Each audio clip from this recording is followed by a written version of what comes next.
14. Un favorcito quería pedirte, mamita. Casilda bajó la cabeza y se retorció las manos. Que le hables a tu papá a ver si puedo adelantarme de mi paga. La semana que viene es Día de los Muertos y en casa de mi tía no nos alcanza la plata. Todavía había veces en que sentía que Casilda y yo hablábamos idiomas diferentes. ¿Que no os alcanza para qué? ¿Qué tienen que ver el Día de los Muertos? Mi primo el menorcito hace año y medio que murió. El día miércoles es Todos Santos. Hay que ponerle altar y hacerle rezar, pues. Ni jota. En Todos Santos los ajayus vuelven a sus casas, explicó Casilda. ¿Los qué? Los ajayus, las almas de los muertos. Ellos saben volver a sus casas cada año el día 1 de noviembre a mediodía y se van un día después. Eso hasta que llevan 3 años muertos. Luego ya no vuelven más. Pero esos 3 primeros años la familia les debe recibir muy bien y darles de comer y beber cosas que les gusten y hacer que los residís recen por ellos. Y bueno, por eso es lo de la plata, pues. A padre, aquello de que el fantasma del primo muerto de Casilda fuera a casa un par de días a festejar con su familia le pareció estupendo. Esa misma tarde se compró un libro que se llamaba Todos Santos en Bolivia y a Casilda le dio el dinero que pedía y un poco más, no fuera a quedarse el pobre fantasma con hambre. Casilda guardó muy contenta los billetes en algún misterioso lugar entre su ropa mientras hacía planes en voz alta para la fiesta. De todo hemos de hacer. He de comprar harina para hacer maicillos y rosquetas y muñecas de pan, tantahuahuás que les dicen. También haremos arroz con leche. A Omar le sabía gustar mucho el arroz con leche. Y tú, señorita, lo probarás todo. En Todos los Santos has de venir a la casa. Dejamos la parte de La Paz que conocía, la del asfalto y los edificios altos. El trufi empezó a trepar, resoplando por calles de adoquinadas, con casas pobres. Continuó resoplando más aún por calles de tierra, aún más empinadas, con casas aún más pobres, y se paró al final de una cuesta, con un resoplido definitivo, quizás porque ya no podía más, o quizás porque de ahí en adelante no había nada que se pareciera a una calle. Casilda y yo seguimos a pie. Cruzamos un basurero donde se paseaban varios cerdos. Cruzamos un grupo de niños que jugaba al fútbol con una pelota de trapo. Cruzamos un charco marrón donde unas cuantas cholitas lavaban ropa. Cruzamos entre varias casuchas de ladrillo y adobe, cada una rodeada por un patio desde el que nos ladraban un chucho sornoso. Y por fin llegamos a la casa de los tíos de Casilda, donde ladraba Winston, el chucho sarnoso de la familia. Era una construcción pequeña, hecha de ladrillos y adobe, con la fachada un poco inclinada. Mi tío andaba medio tomado cuando construyó este muro, explicó Casilda. Las ventanas, con más bien pocos cristales, encajaban de mala manera en las paredes. El techo era de planchas de metal afianzadas por piedras. La casa es humilde, pues. Casilda parecía avergonzado. Pero mira qué vista, señorita. Me di la vuelta y allí abajo, a nuestros pies, estaba la ciudad de La Paz, pequeña como un juguete. Allácito está tu casa. Casilda señaló un edificio que brillaba a la luz del sol. Solo entonces me di cuenta de que estábamos en una de las laderas que se veían en nuestros pisos. Así que la casa de Casilda era una de las luces de nuestro Belén, si es que tenía luz. Luz tenemos, sí, señorita, dijo Casilda con orgullo. ¿Y cuántos viven aquí? Así, a ojo de buen cubrero, yo diría que la casa cabía en nuestro salón. Mis tíos, mis 4 primos, mi abuelo y yo. Mientras hacía cálculos sobre cómo podían vivir 8 personas en nuestro salón, Casilda me invitó a pasar, y el problema de los 8 empezó a parecerme moco de pavo, viendo que dentro de la casa había al menos 15 personas entre parientes y amigos de la familia. Y eso sin contar al muerto, que sé que no estaba entre ellos porque me estrecharon la mano y todos los tenían de carne y hueso. Después de eso ya me quedé más tranquila. Allá por el último apretón de manos, apareció en la puerta un viejo bastante conchambroso. ¿Le rezaré?, preguntó. Y una, que no es tonta, se dio cuenta de que era uno de los resiris de que hablaba Casilda, que se ofrecía a rezar por el alma del difunto. Tata, pase pues, récemelo, repuso la tía de Casilda. El resiri se acercó a una especie de altar hecho sobre la caja de fruta, adornado con velas, flores, papeles de colores y una tarjeta postal de un paisaje nevado que reconocí enseguida. Me la había enviado Bea cuando estuve esquiando en los Alpes. En el centro del altar había un pan en forma de cruz y alrededor otros que imitaban animales, muñecas, escaleras y no sé cuántas cosas más. También había platos de arroz con leche y un guiso amarillento y un botellón de Coca-Cola. Ese era el festín que había preparado para el alma del niño muerto. ¿Por quién he de rezar?, preguntó el risiri. Por el alma bendita del niño Omar Mamani, Tatitu, respondió la tía Casilda. El viejo soltó entre dientes un batiburillo en castellano, aymará y latín del que solo entendí el amén del final. Seguro que arriba hizo falta la ayuda de la corte celestial para interpretar aquella oración. Creo que la tilda de Casilda le gustó de todos modos, porque después del amén convidó al risiri un plato de comida del altar. Al rato llegó otro resire, rezó y comió, y así hasta que entre los resiris y los invitados a la fiesta acabaron con la comida del altar. Entonces todo el mundo abandonó la casa otra vez. —¡Vamos! —exclamó Casilda, viéndome parada como un pasmarote. —¿A dónde? —Al cementerio. En un rato se están marchando los ajayús y vamos a despedirlos. Caray con el cementerio. Creo que había muchos más vivos sobre la superficie que muertos debajo de ella. Cada familia rodeaba la tumba de su muerto y la adornaba y comía y bebía y rezaban, cantaban, todo a la vez. Se acercaba el momento, al mediodía del 2 de noviembre, justo las 24 horas de haber llegado los ajayús, se retiraban de nuevo al mundo de los muertos. Y todos parecían tan contentos. Se ve que los muertos se iban satisfechos, bien llenitos de comida y cerveza. Más contentos aún estaban los vivos, que se habían comido y bebido todo lo que habían dejado los muertos. Y ya se sabe que los muertos son de poco comer. La cerveza corría de mano en mano, que daba gusto, y cada vez que alguien llenaba un vaso o abría una botella, dejaba caer el primer chorro de alcohol sobre la tierra. Para la Pachamama. —¿Quién es la Pachamama? —pregunté a Casilda. ¿Otra pariente muerta de la familia? Se escuchó un coro de risas. —Pues de repente tienes razón y todo, gringuita —respondió el abuelo—. La Pachamama es pariente nuestra, tuya y de todos. La Pachamama es nuestra madre tierra. Ella nos da alimento mientras vivimos y nos coge cuando morimos. Y nosotros, sus hijos, debemos tenerla contenta y darle de beber. Bebe, Pachamama. El abuelo roció la tierra, es decir, la Pachamama, con cerveza y luego me pasó la botella. Y bebe tú también, niñita.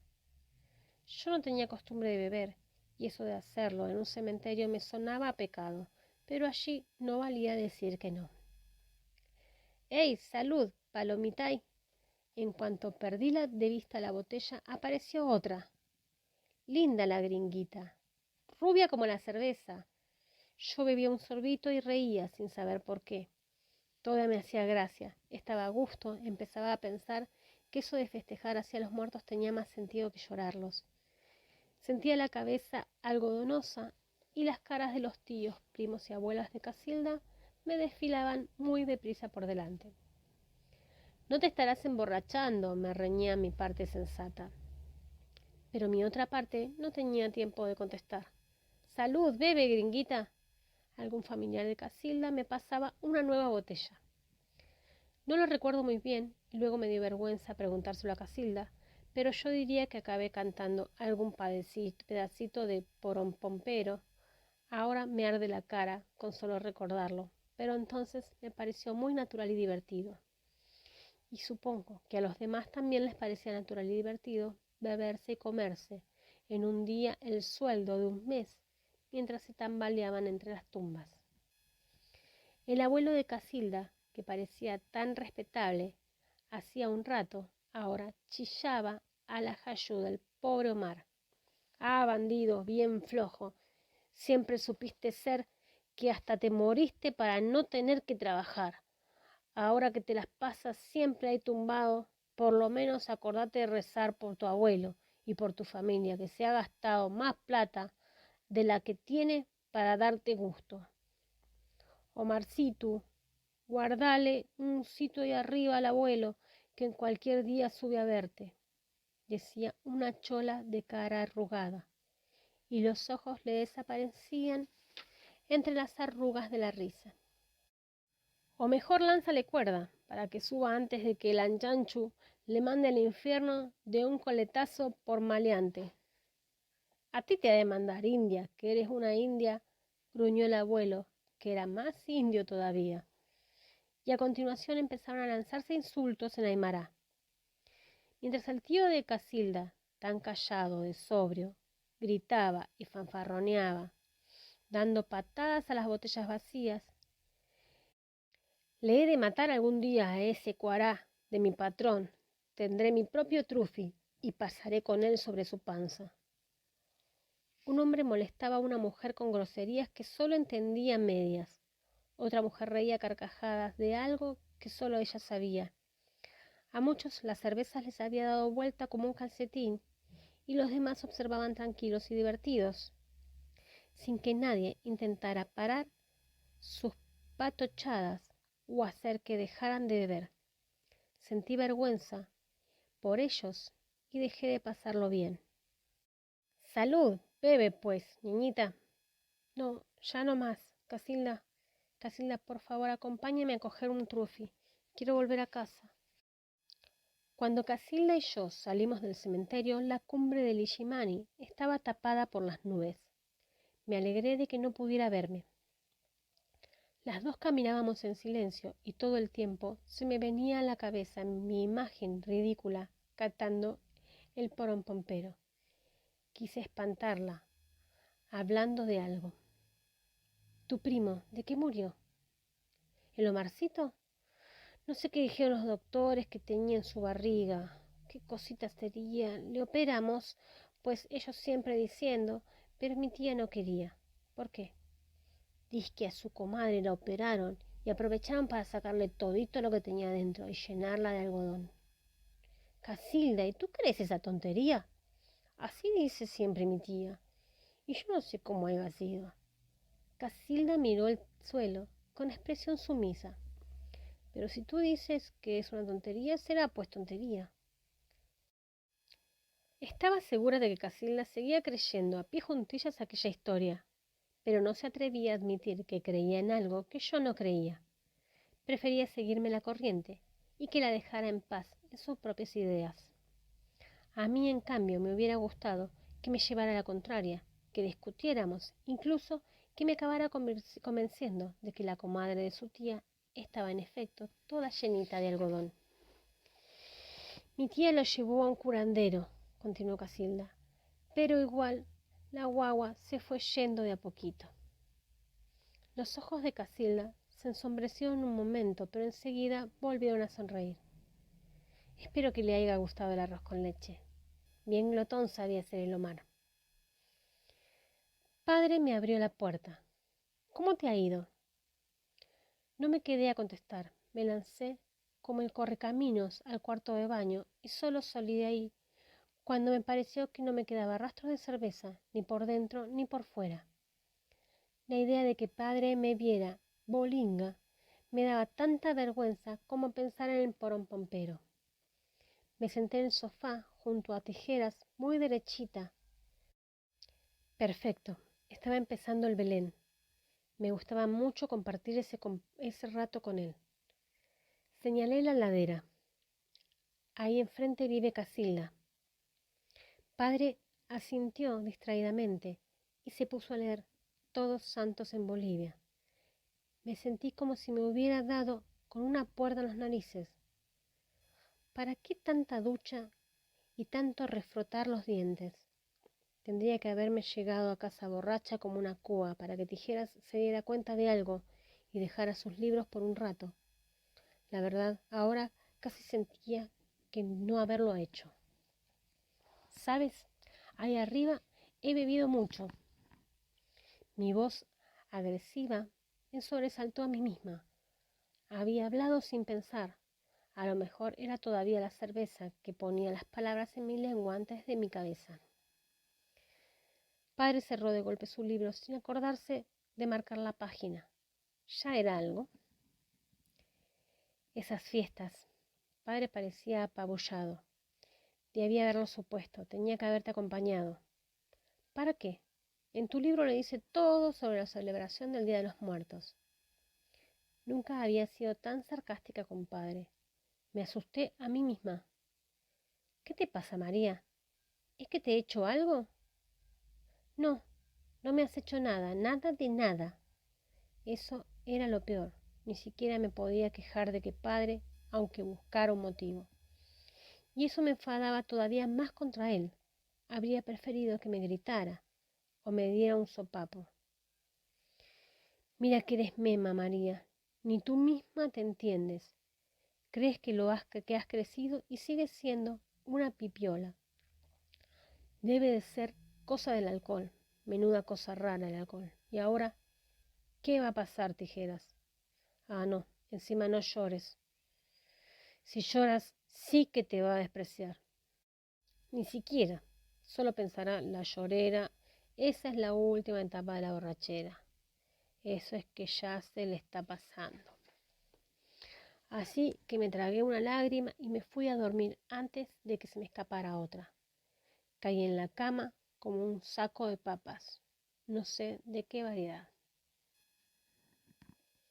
Hartos se rieron todos con la canción esa que cantó la señorita María, que luego, siempre que había fiesta, la querían invitar, pero ya nunca más le dije venir, que me daba de vergüenza por la casa tan pobre y porque luego a lo que beben se vuelven todos medio brutos, sobre todo el tío, y acaba haciendo barbaridades y media.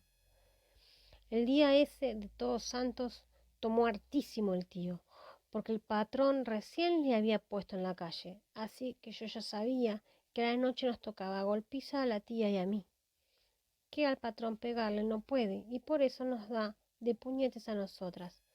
Así que no fui a la casa y dormí al sereno. A la señorita quería pedirle que me dejara dormir en su casa, pero tenía vergüenza de explicarle lo de mi tío. Además, que parecía enojada por eso de que la tía no hizo operar a Omar. Entonces ya no me atrevía a decirle nada. Fue esa noche que mi tío le hizo a mi tía un morete en el ojo, que los días siguientes iba cambiando de color y los primos se reían, porque dizque la tía se parece al Winston, el perro que tenía una mancha negra alrededor del ojo. Harto frío pasé esa noche, y eso que me supe guardar el final de una botella de ese aguardiente que se dice en Singani, cuando nadie estaba mirando, y me la fui bebiendo a traguitos, que te calienta el estómago y también el corazón, y por un rato olvidas las cosas malas, y es como si tú no fueras tú. Claro que luego todo sigue siendo lo mismo, además que cuando has tomado mucho, puedes hacer cosas que luego ni te acuerdas y que están medio mal, y los ñatos de que te ven tomada se aprovechan. 15. ¿Cómo será? Esa era la frase favorita de Casilda. Viajar en avión, ¿cómo será? Afuera de Bolivia, ¿cómo será? El mar, ¿cómo será? Usar pantalones, ¿cómo será? Y cada vez que Casilda pronunciaba el ¿cómo será?, ponía una cara de embeleso tremenda.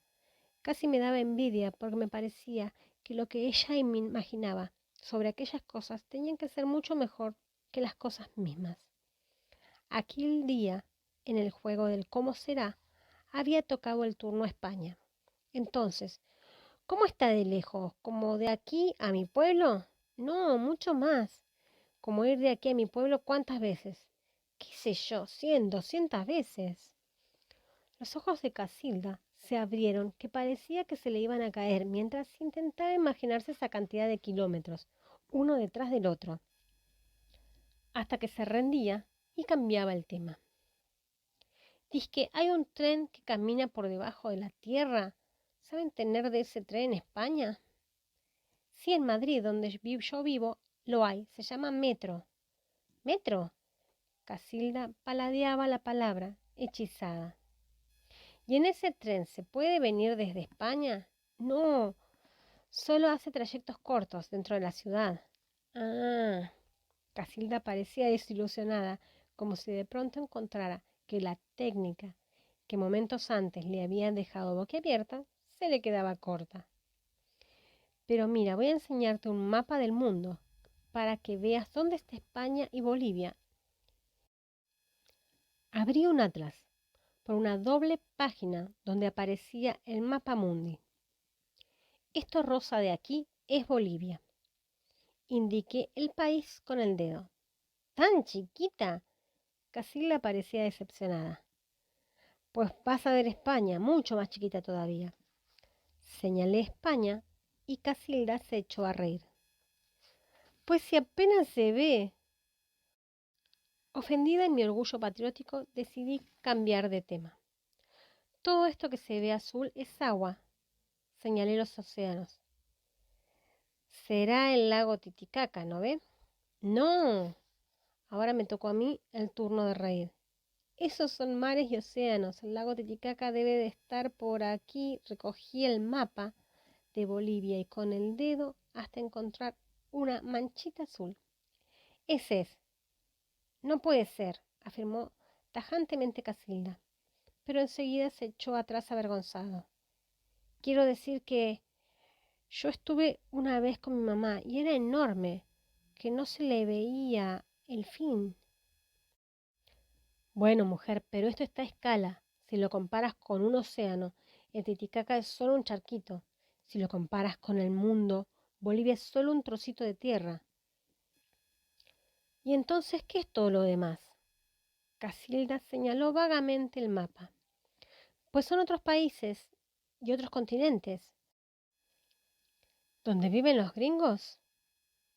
Bueno, sí, los gringos, pero los gringos no son todos iguales. Los hay chilenos, suecos, chinos, españoles, argentinos. Los argentinos sí conozco, porque vinieron el año pasado a jugar un partido de fútbol acá. Bien tramposos eran, que al arquero nuestro lo tumbaron de una patada. También conozco a un señor que tiene una tienda en la Tumusla, que dice que es de un país, Europa creo que se llama. Europa, pero Europa es un continente, no un país. Yo también soy de Europa. Pues no sé. Él viene de un país que está todo en ruinas. ¿España está en ruinas? Tarjetas postales que me ha mostrado y todo está por los suelos, que por eso se vendría el pobre y pondría acá tienda. Ahora le va muy bien, que tiene mujer boliviana y todo. Italia, exclamé después de dar varias vueltas en mi cabeza a lo del país en ruinas. Será italiano ese señor. Italia es un país de Europa. Casilda frunció el entrecejo y no dijo nada. Yo no me iba a poner a discutir con la señorita, pero mi don Aldo decía que era de Europa. Sería de Europa, no de Italia. O como fuese aquello, que en Titicaca se viese en aquella estampa, como una gota de agua, tampoco me gustaba nada. Y luego todo lleno de mares por todas partes. ¿Cómo podía ser eso? ¿Es que los países flotaban en el agua como maderos? ¿Y si flotaban, hacia dónde iban? Pero no podía ser que Bolivia flotase. Allí estaba la paz, bien quietecita bajo mis pies. Que la señorita María tenía unas cosas más raras en vez en cuando. Claro que el mundo también era raro. Una ya no sabía qué pensar. También en un tiempo de niña yo había creído que no había nada en el mundo más que mi pueblo. Luego un día mi papá me llevó a Chacachi. Achicachi era un enorme al lado de mi pueblo. Había hartas casas, harta gente, hartas movilidades, harto de todo. Entonces supe que no vivía en el centro del mundo. El centro del mundo era Achacachi. Años después vine con mi mamá a La Paz y fueron horas y horas de caminar andando en bus, en camión. Ni siquiera me había imaginado hasta entonces que el mundo fuera tan grande. Achacachi se quedó chiquito al lado de La Paz, que hasta daba risa. Y ahora resultaba que La Paz tampoco era el centro del mundo. Había otras ciudades más grandes, con trenes por debajo del suelo. Me entró así como desasosiego por dentro. Y por aquel día ya no quise saber más cosas nuevas. 16. Yo también quería jugar al cómo será, pero haciendo las preguntas, no dando las respuestas. Me intrigaba Casilda, ¿dónde había nacido? ¿Dónde estaban sus padres? ¿Cuántos años tenía? ¿Cuántas polleras llevaba? ¿Se hacía esas trenzas larguísimas cada mañana? Pero Casilda, que cada día era más charlatana conmigo, se volvía muy tímida cuando se trataba de hablar de ella misma. Solo de vez en cuando, mientras pelaba las patatas o machacaba un diente de ajo, dejaba caer algún comentario con la mirada concentrada en su tarea, como hablando consigo misma. Malas han salido estas papas. Así sabían ser en la chacra de mis papás. O, en un día como hoy nació mi hermano el menorcito, con tormenta y hartos rayos. El curandero dijo que era un buen augurio, pero igual se murió la criatura. Yo intentaba continuar la conversación, pero en algún momento Casilda terminaba lo que tenía entre manos. Me miraba y callaba, como si acabara de dar cuenta de que yo estaba allí. Aquel día, por el momento, la cosa iba bien. Casilda había empezado a hablar por sí sola, y lo que era mejor, había empezado por el principio. Yo nací en un pueblo del altiplano, dijo mientras pelaba una papa. De muy chiquita me enviaron ya al campo a pastar las ovejas y las llamas. Como 5 o 6 años sería.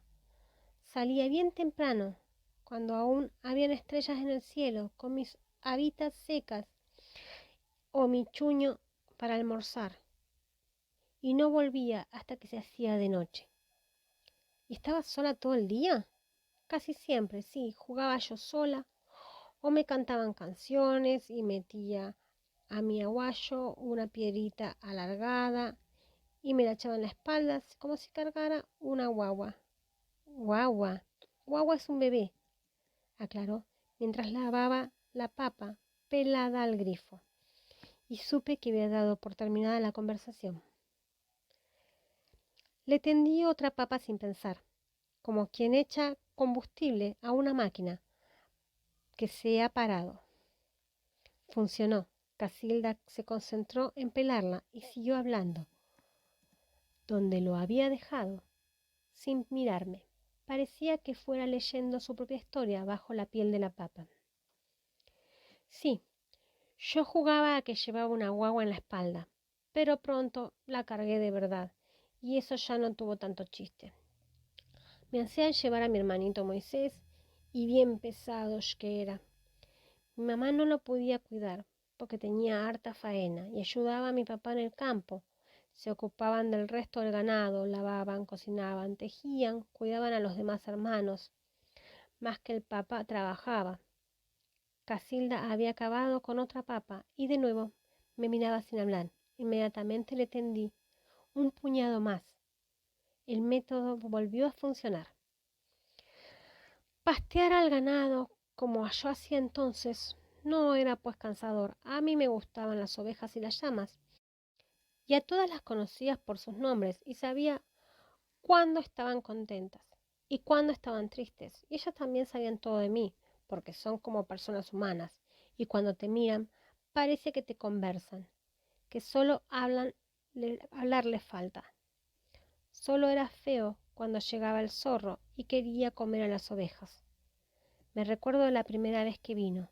Todas las ovejas balaban y el Moisés lloraba y yo lloraba también, pero parada nomás, como estatua que no sabía qué hacer, viendo cómo el zorro se llevaba al cordero más chiquito, uno que le decían Jupi, Janco. Uf, cómo me sonaron al llegar a casa. ¿Sonaron? ¿Qué es lo que sonó? Me sonaron a mí, me pegaron pues.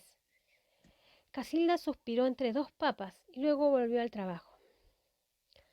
Aún ahora hay días que echo en falta el campo y el ganado y todo, aunque a veces sabíamos pasar harta hambre, porque las papas se helaban y el zorro se comía las ovejas y nos pegaban mal la cosecha. Oh, qué cosita sería. En el campo siempre sabía ocurrir alguna calamidad. Y luego cada año llegaba un hermanito nuevo y mamá renegaba. Hay otro más a comer. Yo quisiera que el tata Dios se lo llevara nomás. ¿Cómo? Casi grité escandalizada. ¿Tu madre quería que se muriera su bebé? Casilda enrojeció, como hacía siempre que decía algo que no parecía gustarle. Lavaré pues las papas, dijo cambiando de tema. No, no, no, mejor pelaremos algunas más. Tendí apresuradamente otras 3 papas a Casilda. Entonces erais muchos hermanos y no había comida para todos. ¿Y qué pasó? Pues que un día mi mamá me dijo, Casilda, te has de ir a La Paz donde tu tía. La ayudarás a la casa y con tus primos chiquitos. Y mis hermanos se quedaron en el campo ayudando a mis papás. Y a mí me trajeron a La Paz. Va a ser ya 3 años. Sonó la puerta de la calle y como siempre, poco después se asomó la cabeza de padre a la cocina. ¿Qué demonios es eso? ¿Es que esperamos al séptimo de caballería para comer? Casilda y yo seguimos la dirección de la mirada de padre y vimos una pila inmensa de papas peladas. ¡Uy, uy, uy, uy! Casilda se tapó la cara con el delantal y parecía tan paralizada como la primera vez que vio al zorro. Cuando la señorita María quería saber cosas de mí, me hacía pelar muchas papas.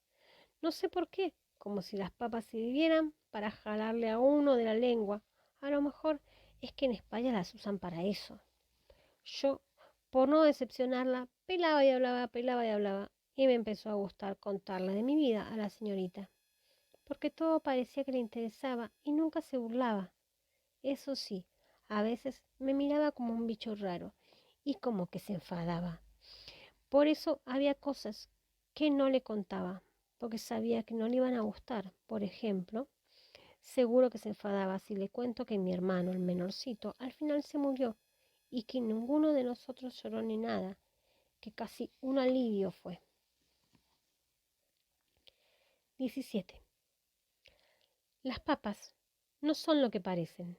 Que va, las papas son tremendas. Ahí donde las ven, de rosas, mal hechas, llenas de chichones, ombligos y verrugas, ellas solitos sacaron a flote a generaciones y generaciones de indios del altiplano. Cuando las demás plantas se negaban a crecer, hartas del calor del día y las heladas de la noche, del suelo pobre de la poca agua, el campesino hurgaba en su tierra y ahí abajo aparecían las papas, con cara de poquita cosa, diciendo cómeme. Y los indios se las comían, claro, pero con mucho respeto y agradecimiento, tanto que un jefe inca incluso prohibió pelarlas para no hacerlas llorar. Los españoles después de la conquista las llevaron a Europa. Allí no las conocíamos. Qué alucinante pensar que los pobres europeos tuvieron que esperar casi hasta el siglo XVI para poder llevarse una patata frita a la boca. Es lo malo de nacer antes de tiempo. Pero las papas no sirven solo para comer, sirven para más cosas. Por ejemplo, si te duele un pie, te las metes en el bolsillo, remedio de Casilda. Y si quieres charlar, las pelas. Desde el día en que las papas hicieron hablar a Casilda, empezó a funcionar entre nosotras la contraseña. Un puñado de papas sin pelar sobre la mesa de la cocina significaba que era un día para contar historias. No valía escaparse. Si yo colocaba las papas, Casilda hablaba. Si Casilda colocaba las papas, hablaba yo. Las papas me hicieron hablar a Casilda de mi vida antes de llegar a Bolivia. Llegó a saber que cenábamos en casa en Nochebuena.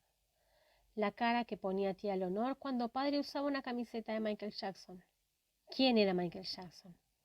Lo que recordaba de mi madre, cómo se remetía a tijeras los pantalones bajo los calcetines cuando iba por Madrid en bicicleta, que en la Puerta del Sol había un oso y un mandroño, y hasta cómo era el bigotillo que le empezaba a crecer, a quien tú ya sabes. Y yo, a base de papas, fui sabiendo cómo vive una niña campesina aymara, que los pájaros dan noticias con sus trinos al que quiere oírlas, que el granizo se ahuyenta con dinamita y que no hay nada más horrible para una niña recién llegada del campo que subir a un ascensor. Solo mientras pelaba papas se atrevía Casilda a llevarme un poquito la contraria y a llamarme María en lugar de señorita. Pero cuando las papas estaban peladas, todo volvía a la normalidad. Yo volvía a ser la señorita y me sentaba a la mesa. Casilda era la empleada y me servía una montaña de puré de papas. Y padre miraba el puré y protestaba débilmente. ¿Más papas? Sí, la verdad es que en nuestra casa empezaron a comerse demasiadas papas. 18. Un día salí temprano con padre antes de que llegara Casilda y le dejé una nota en la cocina. Casilda, no venimos a comer. Cuando volví por la tarde, encontré la mesa puesta y la sopa fría en el puchero. ¿No has leído mi nota, Casilda? No la vi, pues, señorita. Una noche se estropeó el despertador de padre y dejé en la cocina un cartel gigantesco para Casilda.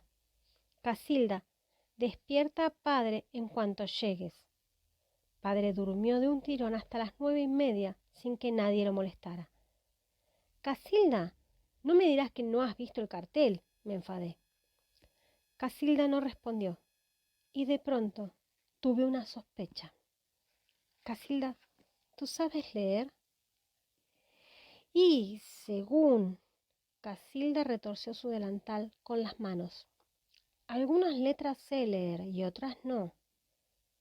Pero, ¿nunca has ido a una escuela? Y pues, fui un ratito. Casilda parecía muy avergonzada y poco dispuesta a hablar del tema. Allí estaba haciendo falta unas cuantas papas. Las puse sobre la mesa, me crucé de brazos e insistí. Entonces, ¿nunca has ido a la escuela? Casilda rompió a hablar. ¿Cómo iba a ir, pues? La escuela estaba lejos, 2 horas caminando, y yo tenía que ocuparme del ganado. Además, mi papá decía, es hembrita, ¿para qué la hemos de mandar a estudiar? ¿Acaso su madre necesitó estudiar? Cuando llegué acá, donde tía, tampoco no tenía tiempo. Mi tía salía a trabajar y yo había de limpiar y preparar el almuerzo para las guaguas. Tenía una vecinita que me enseñaba las letras, pero allá por la H su familia se mudó. Yo quería leer, pues, porque allí en el campo es diferente, que nada no está escrito.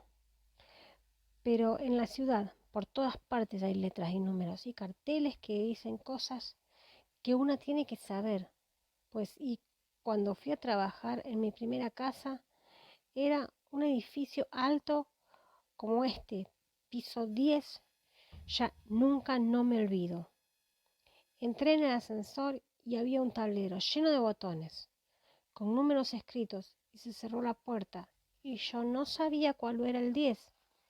Le di a cualquiera y llamé a una puerta, pero no era, y subí y bajé y llamé a todas las puertas, que nunca pensé que pudiera vivir tanta gente en tan poco espacio. Al final tuve que bajar hasta el portal y volver a subir por las escaleras, cortando los pisos, porque contar sí que sabía, al menos hasta 100. El 10 lo aprendí enseguida, porque el matrimonio para el que empecé a trabajar era igualito al número 10, el del gatito como el palito del 1 y ella gorda como el 0. Y cada vez que entraba en el ascensor y apretaba el botón del 10, me reía yo sola, porque era como apretar la barriga a la señora. Claro que ese era el único rato que me reía en todo el día, porque aquella señora, muy mala gente, sabía ser, y por todo me reñía y me castigaba sin comer, y hasta pescozones me daba. Y todo porque yo era bien ignorante entonces de las cosas de la casa. Pon la mesa, Casilda, me decía, y yo iba al salón y veía allí la mesa bien puesta sobre sus 4 patas. ¿Ya está puesta, señora Cuchita? ¿Cómo que está puesta? ¿Y Milla, tonta? ¿Acaso se ha puesto sola?